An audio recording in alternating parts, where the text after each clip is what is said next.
Hello, lovely people, and welcome to my channel. My name is Stephanie, and this is Evolved Chit. It's my little corner of the world where I like to talk about spirituality, metaphysical stuff, universal laws, and psychology.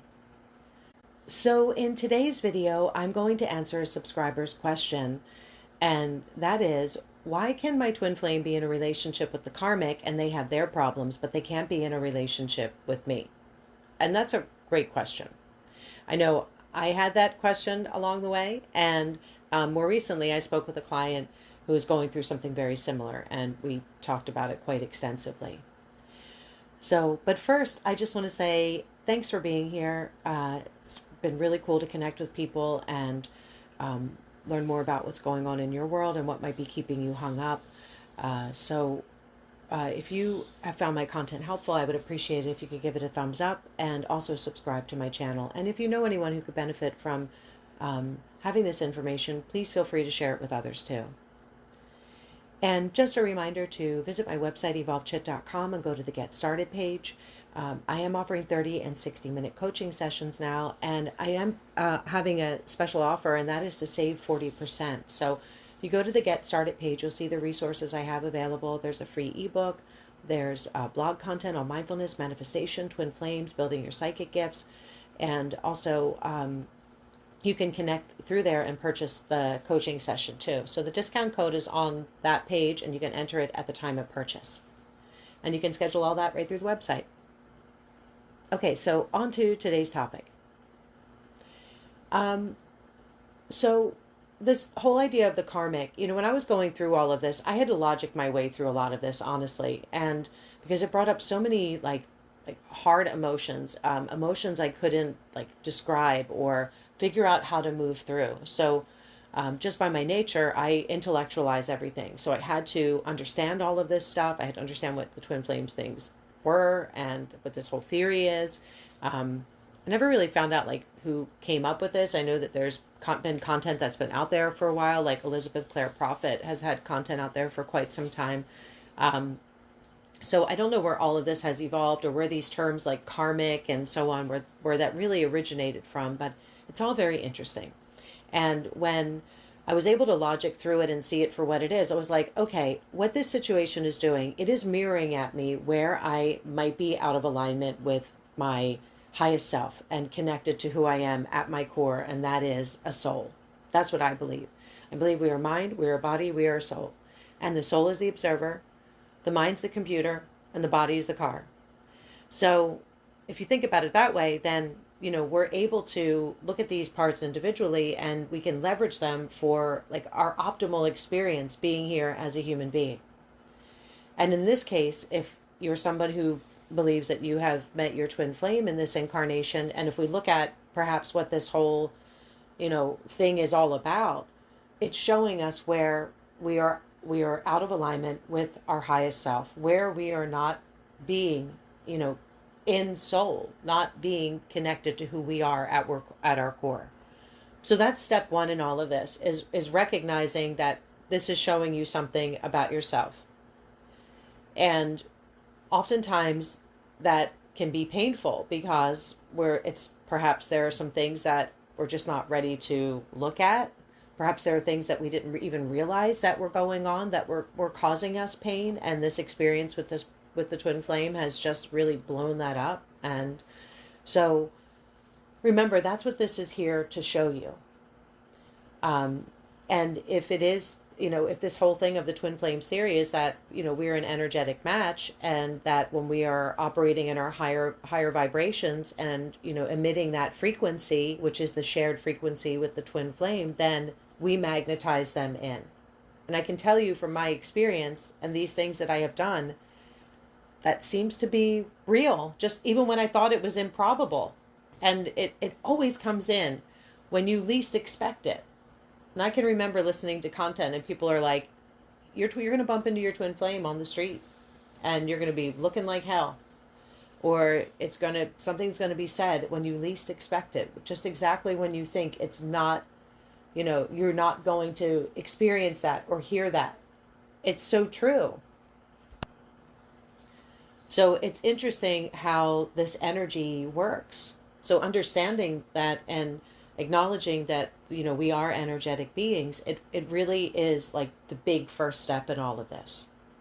And again, it's really not magical the way to do this. It's actually quite practical. It's just showing us that we are the magic, that we really are more powerful and, culpable for our reality than we believe or may have realized. And this is coming, me personally, like, if you listen to my other content, I have been steeped in the metaphysical world almost my whole life.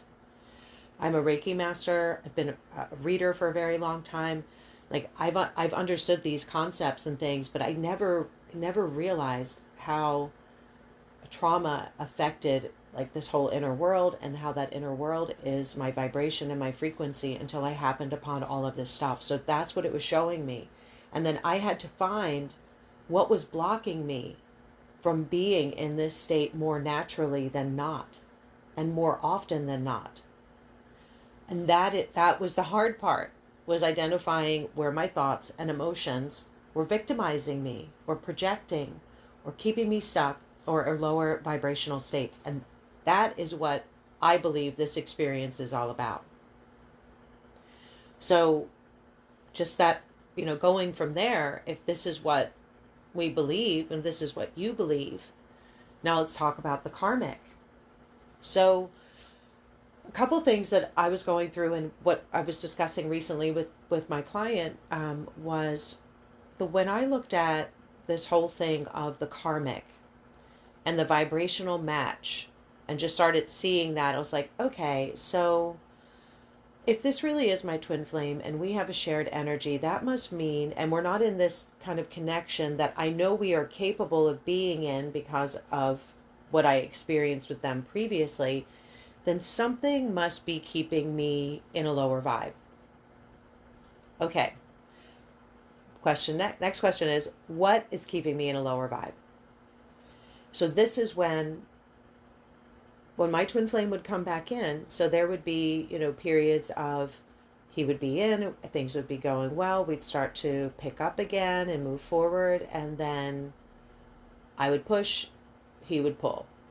Or he would just pull. I was like, did I even push? Like, I don't even know. Sometimes the energy is pretty sneaky.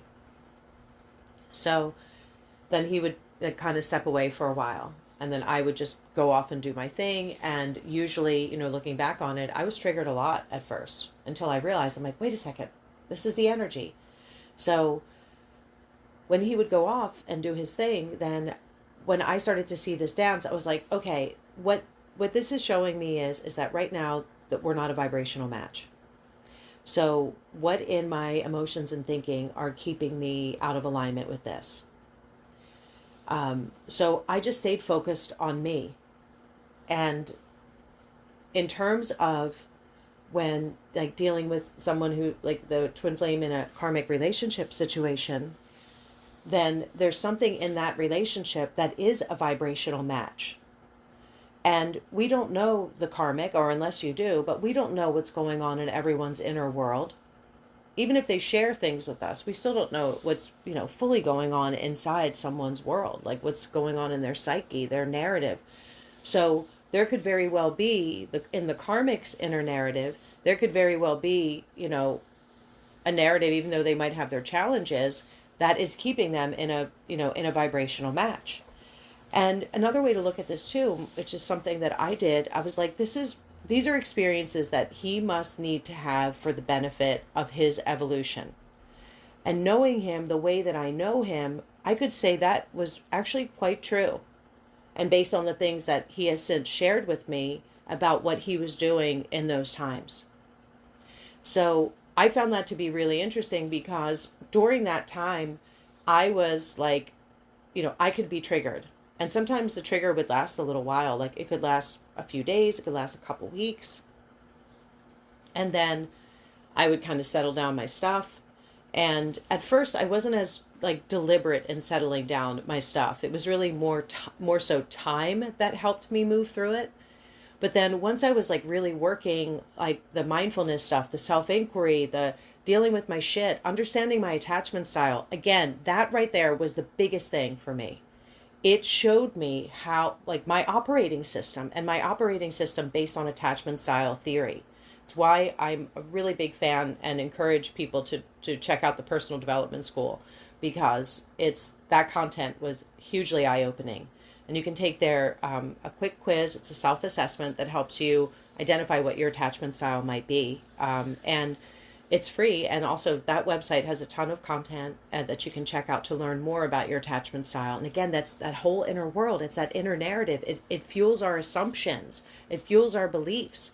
It has, it can help us identify how patterns on how we might be showing up in relationships of all kinds in our lives, not just romantic or the one with our twin flame. So understanding that attachment style and the energy it was creating, or the assumptions that it was creating within me, whether those assumptions were good or bad, it was showing me how I was operating. And oftentimes that the way I was operating was in conflict with what I really wanted to experience in my life. So again, it's really practical, this whole process. So if the karmic and your twin flame are in a relationship, then what you can take this opportunity to do is to use this to see where you could be out of alignment, out of that vibrational alignment, and not in sync with that shared frequency. So what I have found with numerous people that I have talked to, and also reflecting upon the time I met my twin flame, I was vibrating at like one of my higher frequencies at that time. Like I was just really focused on myself. I had just come off of my whole fake twin flame experience, and I have a blog post about that and what that was all about. It was the early part, or actually it was kind of the middle of the pandemic, like the whole shutdown that we had gone through back in 2020, 2021. And I was really just feeling myself. I was doing my thing. I was just trying to, I feel very fortunate that I could work from home during the pandemic. So I was able to pursue a lot of things that were of interest to me outside of work, because I had more time, because I was home all the time to do it. So it was just really in a good state of flow. And then my twin flame came in, and we had this amazing connection, like right away.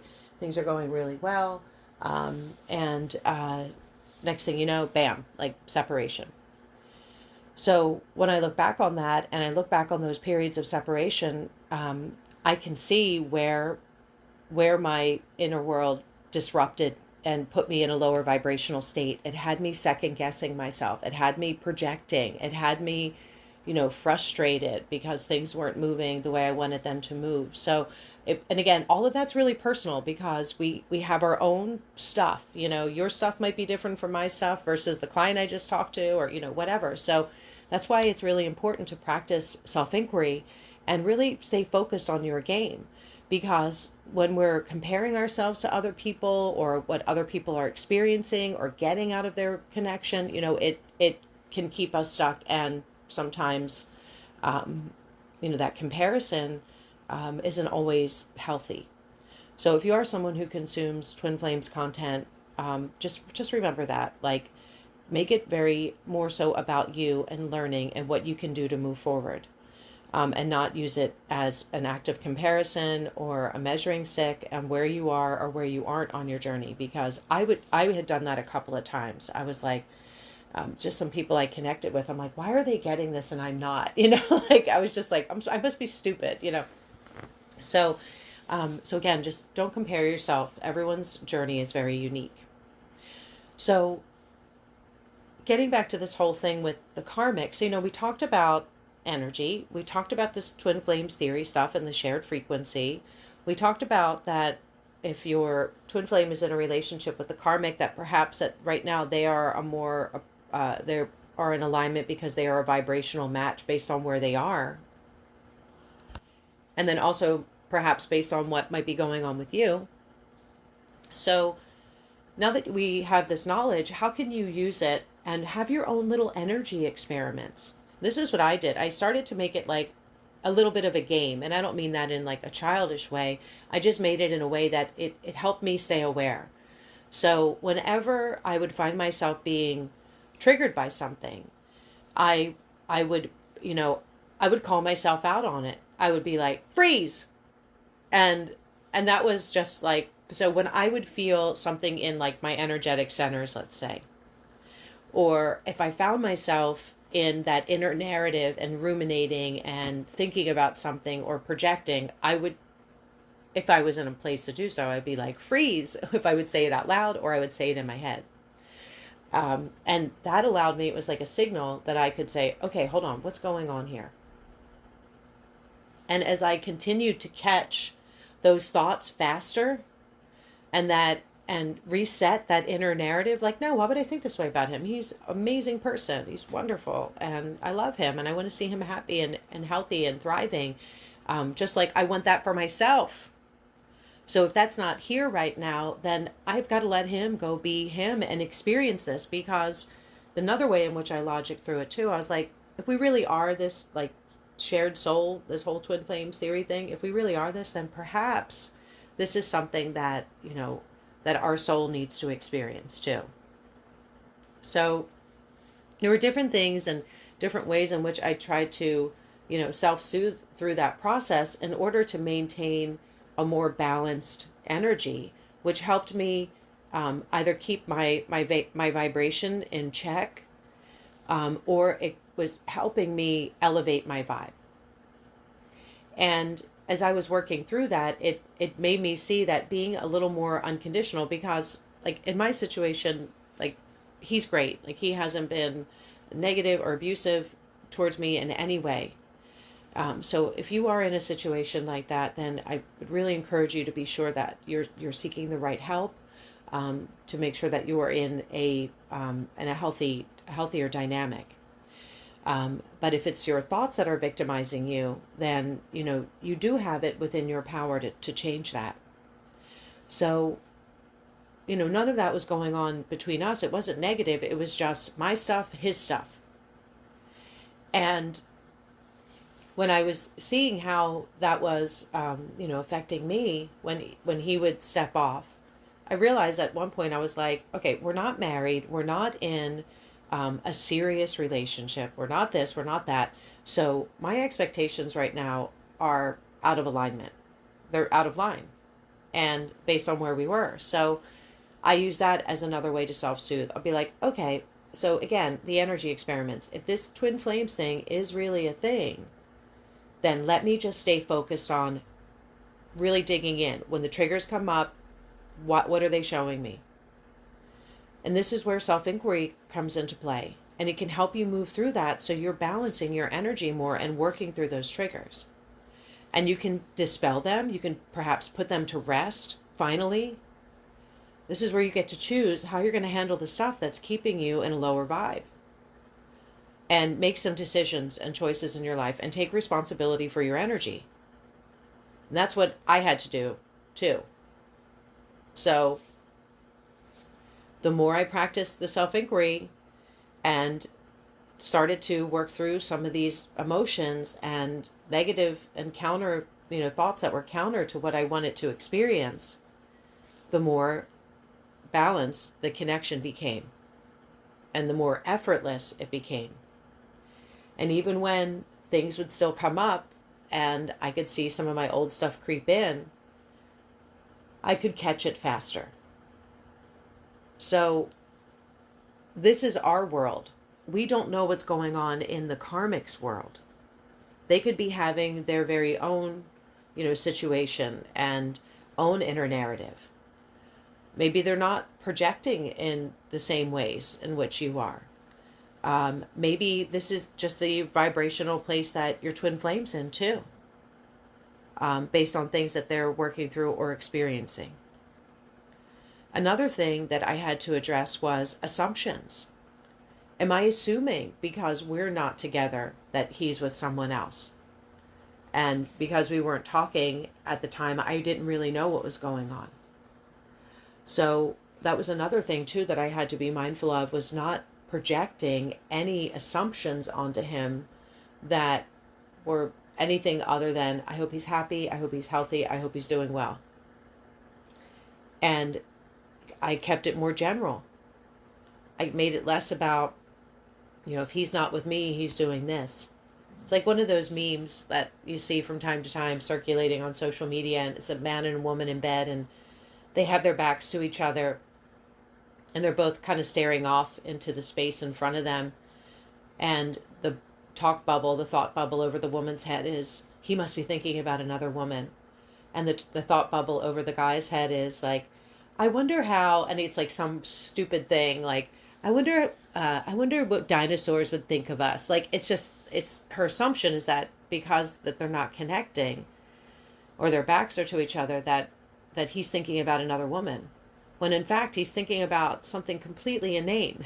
So that's an assumption. So that's one thing to be mindful of too, is like, what are your assumptions driving? So why can your twin flame be in a relationship with the karmic, even though they have their challenges, but they can't be in a relationship with you? Is, where is your vibration throwing off your frequency?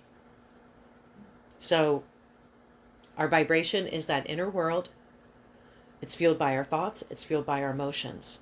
And even though we may not be saying those things or acting upon them, they are tangible. They are real. And that's creating that whole inner narrative. And that is your vibration. And that is what you're throwing off into the world. And they say that, twin flames were a shared frequency, then the vibration is not as high in alignment with the frequency. And it's what is, keeping you in these periods of separation. And this is why, again, it's very personal. It's really important to, stay focused on your stuff and practice like these little energy experiments. So what I would do when I was seeing the pattern in myself, and this is what I encourage my client to do as well, when you feel the energy kick in, that energy that in this whole twin flames dynamic, you know what it feels like. You know when that anxiety kicks in. It fuels the narrative. It fuels the thoughts. Something must be wrong. Something's off. Something's happening. I'm not getting what I want. I'm not being loved. I'm not being, whatever that whole thing is going on in your head. As soon as you feel that, freeze, like pause, and inquire. Why is that coming up? Why are you upset? What can you do about it?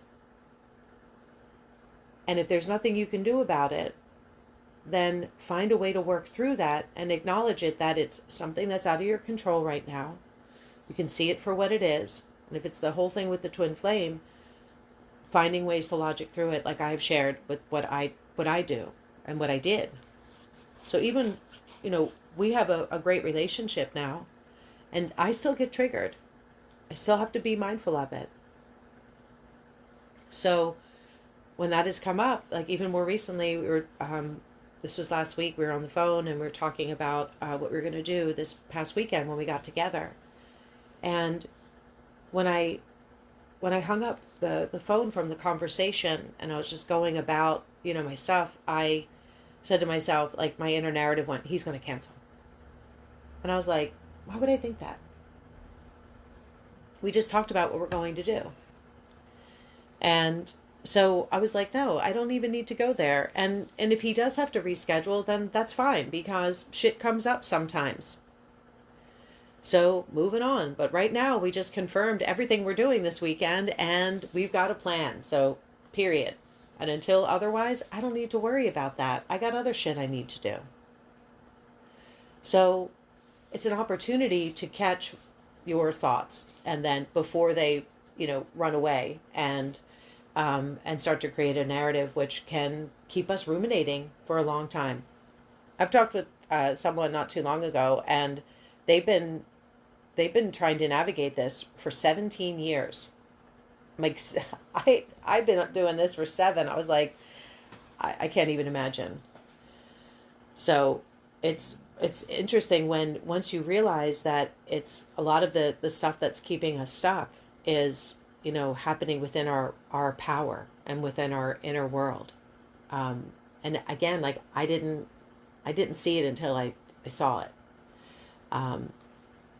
So, and of course, disclaimer, like I said, if you're in a situation where it's an abusive relationship or something that's harming you, please get the help that you need to get into a better situation. But if it's our thoughts that are keeping us stuck and victimizing us, those things are within our control to change. And I'm sharing with you what I did and what I do to help, that I've helped many people, not just people on a twin flames journey, other people too, to magnetize more amazing stuff into their life, because they were able to see where their thoughts, where their inner narrative, where their emotions, where their trauma was keeping them stuck. And they could identify ways in which they could work through it and find the resources and get the things that they need to help them with their lives. And it's always it's a process. This is stuff that we're always going to have to do, because, you know, even with this awareness, we still can't change what's going on in the world. We can still get triggered by stuff. We can still get triggered by people. But sometimes those triggers change. You know, sometimes it can be going from a place of, you know, victimizing ourselves because of childhood trauma, and then having this awareness, and then going to a place of victimizing ourselves for whatever new reasons may come up. So understanding who you are, really defining your self-concept, using that as your North Star. This is who I am. This is who I always known who I am. And when I'm in this lower vibrational state, you can see, like, it's where it's keeping you out of alignment. So, you know, so get clear on who you are. And so you can say when you're out of alignment, no, this is who I am, not that. And that's old me.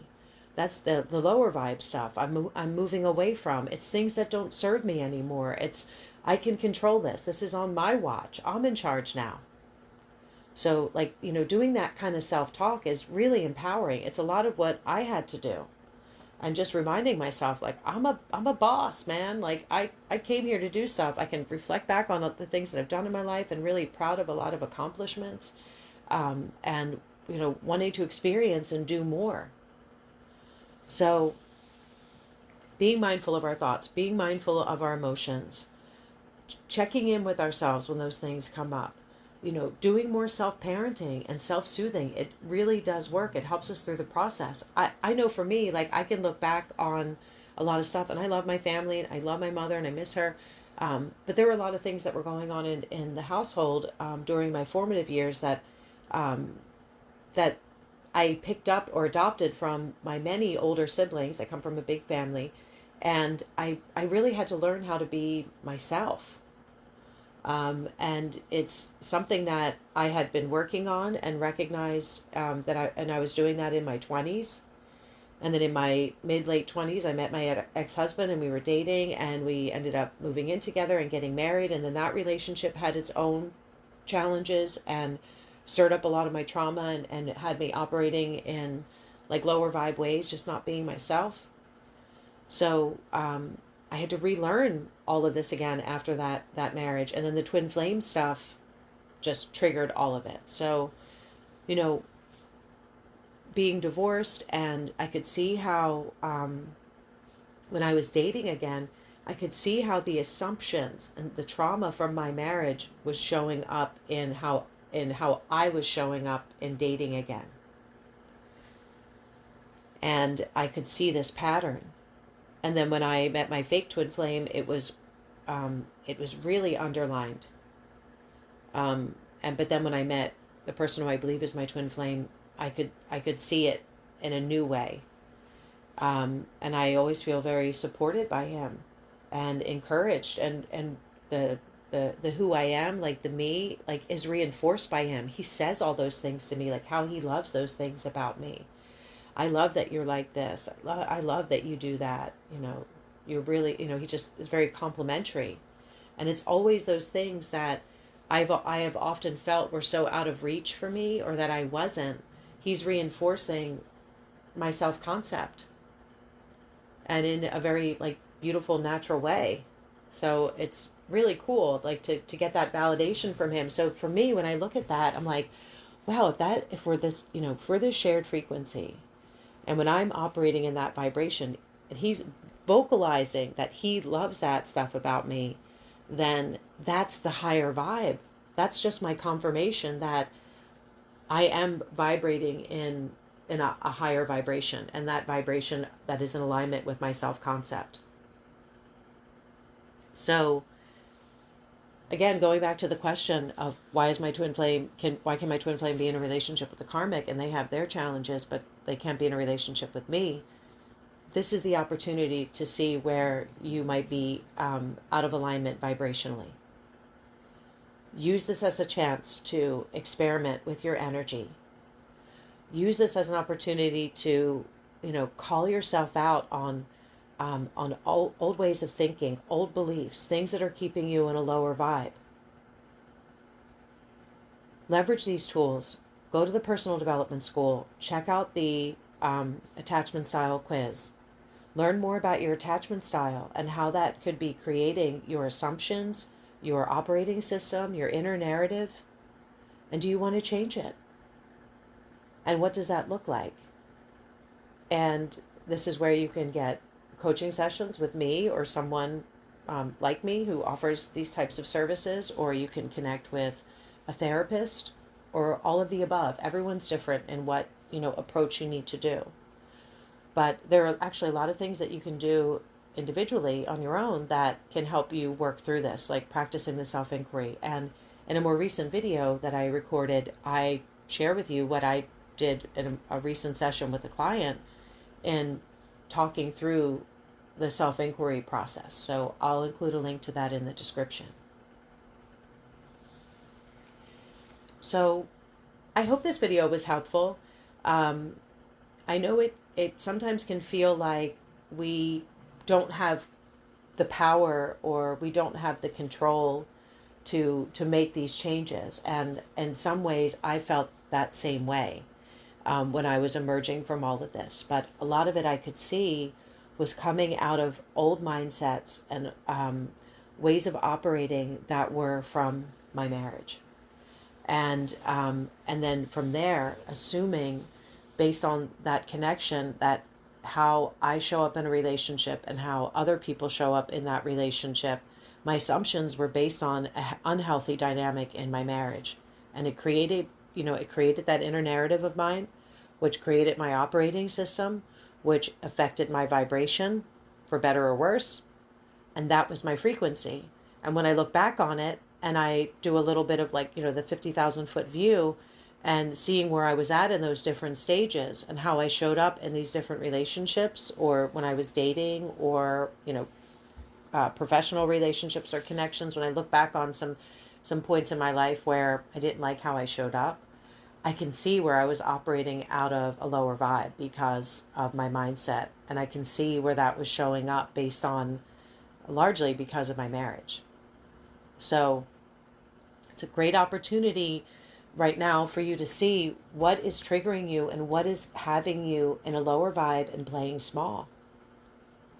You came here to step into your power and experience life to the fullest.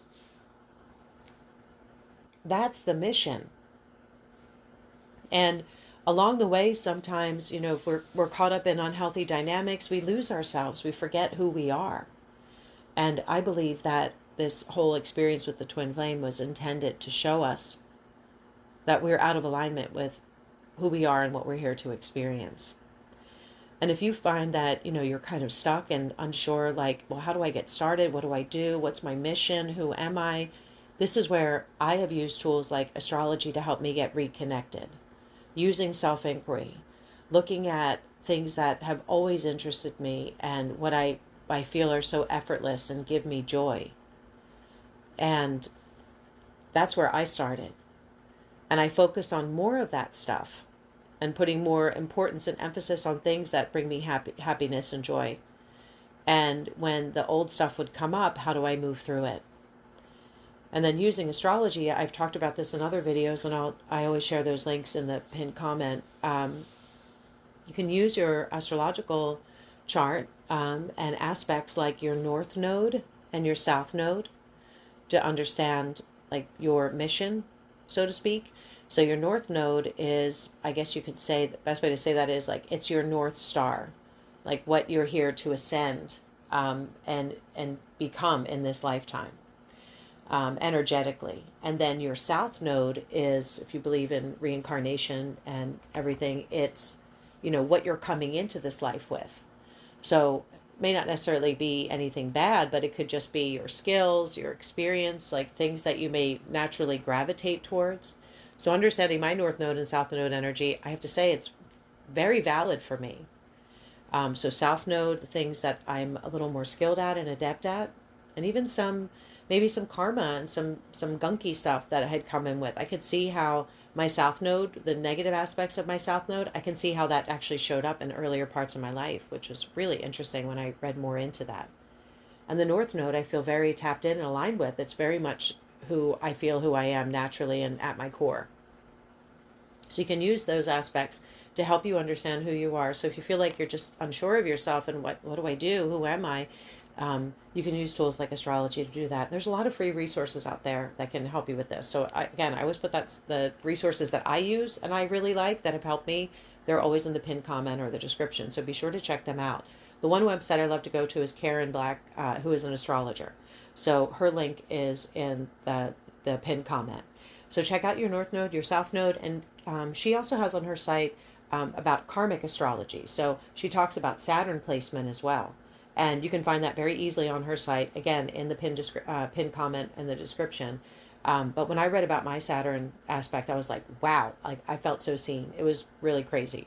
So it really helps us see what some of our lessons might be in this lifetime. And it was really valid for me. If I was being very honest with myself, I'm like, this is so true.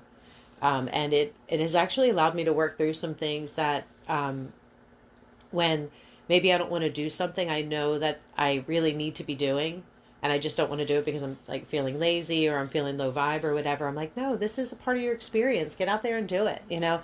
So I've had to challenge myself and challenging myself because I was caught up in some old mindsets and old beliefs and things that were keeping me stuck and maybe not embracing my life as fully as I needed to. So using things like astrological aspects can be really helpful. So going beyond your sun sign, your moon sign, your rising, like really dig into the stuff. Like that stuff's like personality and it's great and it's cool and everything, but there's other like nuggets in your chart that you can learn from. So check out the resources I have on astrology there. And then of course, you know, practicing self-inquiry. So what I found to be helpful for me, and I've tried this all sorts of ways, but what I found to be helpful for me was first focusing on my self-concept. And my self-concept is just like who I am at my core. And it's like mentally, physically, emotionally, spiritually, socially, you know, all these, you know, aspects of us.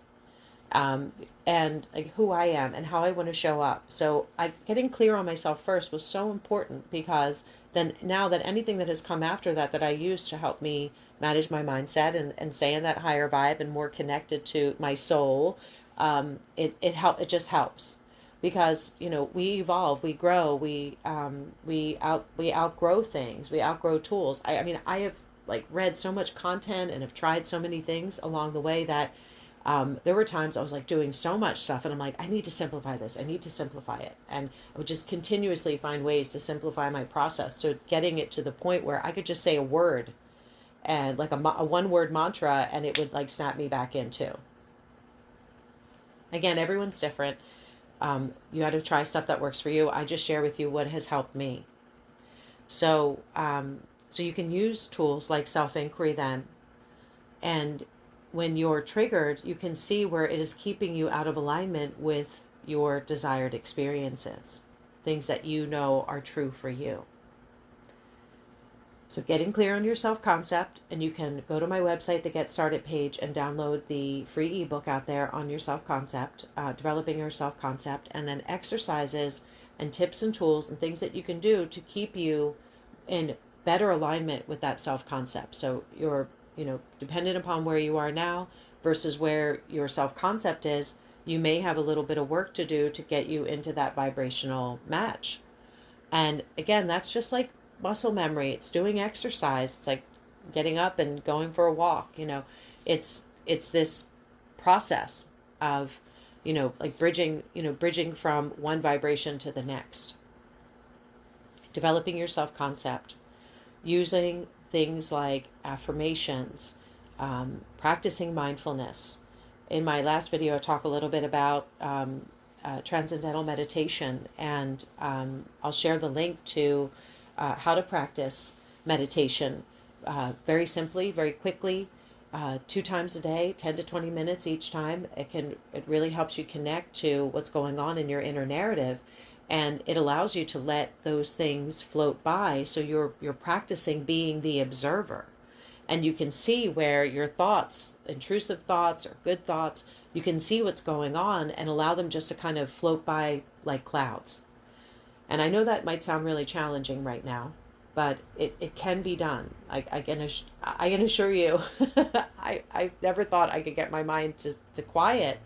And then when I realized, I'm like, it's not about getting my mind to be quiet. It's about being the observer of these thoughts and which thoughts are intrusive and not needed. And then it's allowed me to see what are productive thoughts. So that's why practicing mindfulness and meditation is really helpful, because it helps you see when that inner narrative is coming on and what it's playing. So these are the things that have been really helpful for me. And when that stuff would come up that was negative, I could catch it faster. I was tapped into who I was.